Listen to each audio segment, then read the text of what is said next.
اللہ کو حضور کا ہر غلام پسند تھا، ہر حضور صلی اللہ علیہ وسلم کا صحابی پسند تھا۔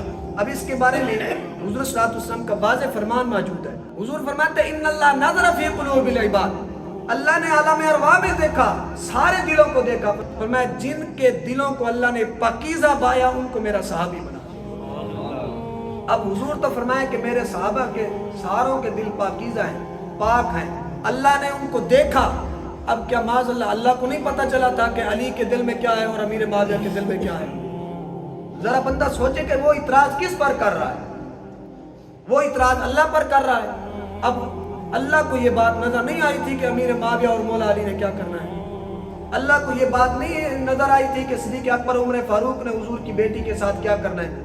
اب 14 سال کے بعد آج ایک محقق کو، انجینئر کو، شیخ الاسلام کو، مجتہد صاحب کو نظر آ گئی ہے کہ اللہ اس کے رسول کو یہ باتیں نظر نہیں آئی تھی۔ اللہ اس کے رسول کو بھی یہ پتہ تھا یہ معاملات ہوں گے، دو بھائیوں کے درمیان نہیں اختلاف ہو جاتا۔ اب کیا وہ بھائی کافر ہو جاتے ہیں؟ قرآن کہتا ہے، اللہ کریم نے خود ارشاد فرمایا، فرمایا رحماء بینہم، فرمایا یہ آپس میں بڑے نرم دل تھے، بڑے محبت والے تھے۔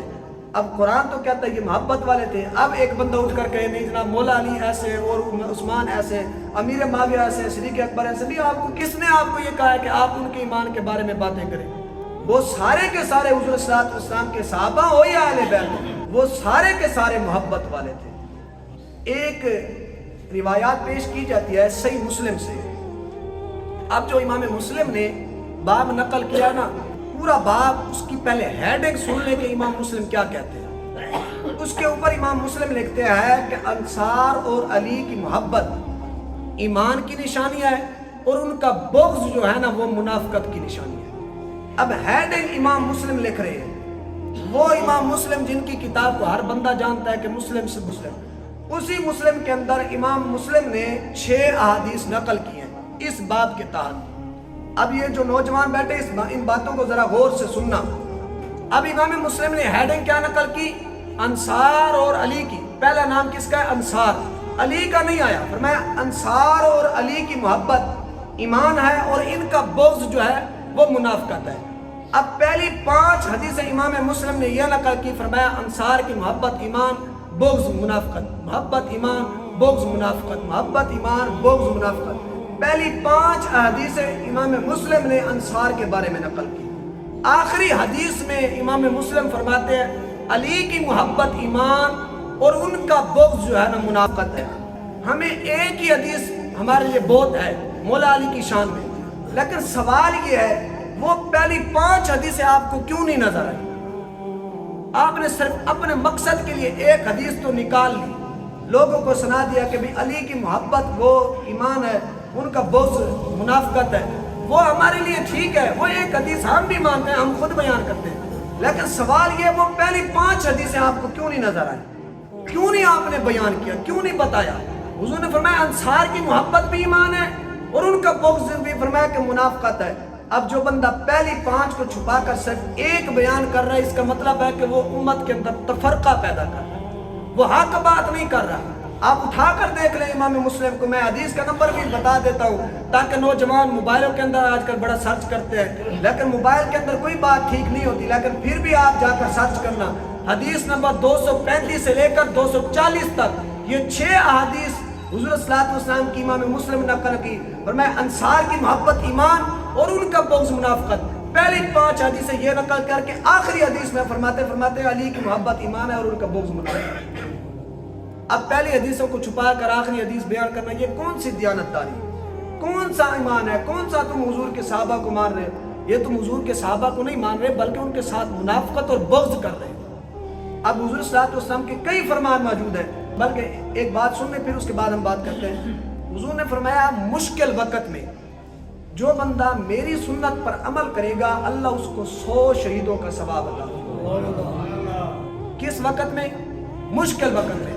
اب میرے اوپر پھولوں کے ہار ہو، اس وقت میں اگر کوئی جناب حق کی بات کروں یہ حق نہیں ہے۔ حق وہ ہوتا ہے، میں صبح بھی بات کر رہا تھا، جو میدان کے اندر ہوتا ہے، یہ نہیں ہے کمرے کے اندر بیٹھ کر بندہ حق بیان کرے۔ حضور نے فرمایا مشکل وقت میں جو بندہ میری سنت کو زندہ کرے گا، میری سنت پر عمل کرے گا، فرمایا اللہ ان کو 100 شہیدوں کا ثواب عطا فرمائے گا۔